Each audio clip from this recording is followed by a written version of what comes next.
Hello, my name is Idramata, and I'll be doing my final project, of the Compromise of 1877, also known as the Great Betrayal. And this is known as the Great Betrayal because of just the context of what happened, and the situation that happened, and the false things that led up to end up making America go backwards. And today's topics, I'll be talking about the effects of why it happened, the before, and also the outcome that it led for many, many years. So first, I'll end up starting out before. So before this, in 1867, there was a president election going on, and with the Democrats and Republicans.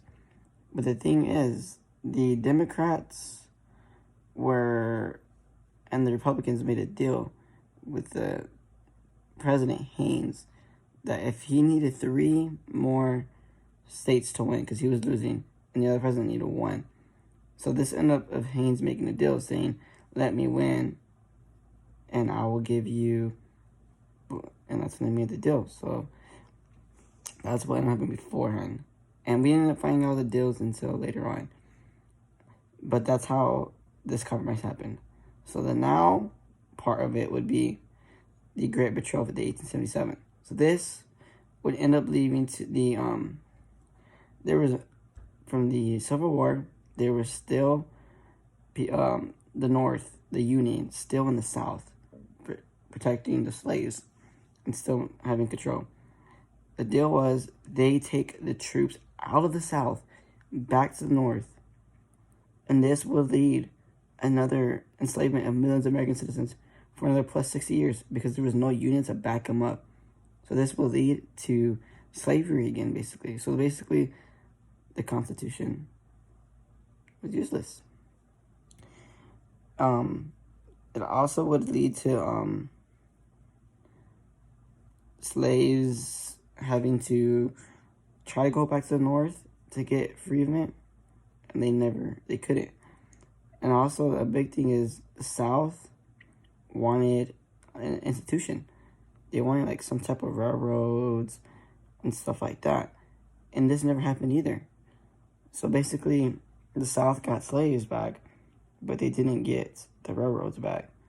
So it was all in shambles. That's literally what happened. This deal happened for nothing.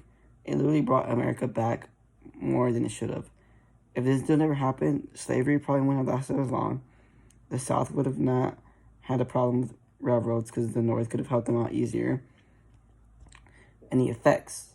So after all this happened, for 60 years, America went back. They took a step back. They didn't have, they just weren't on the same page again. The leaders and stuff like that were just not as good anymore.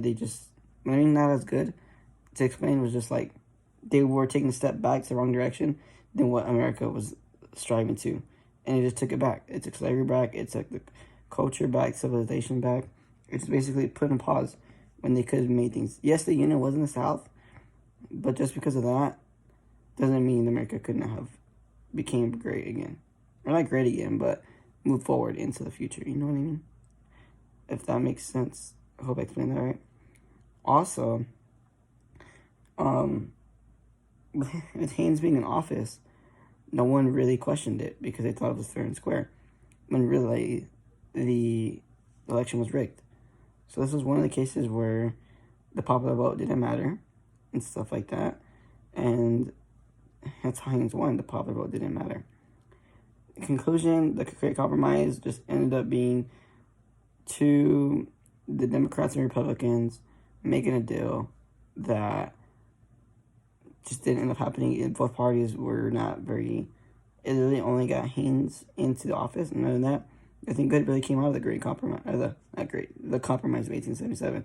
It just started slavery again, took the North out of the South, and the construction never happened for the South, and it just brought back America.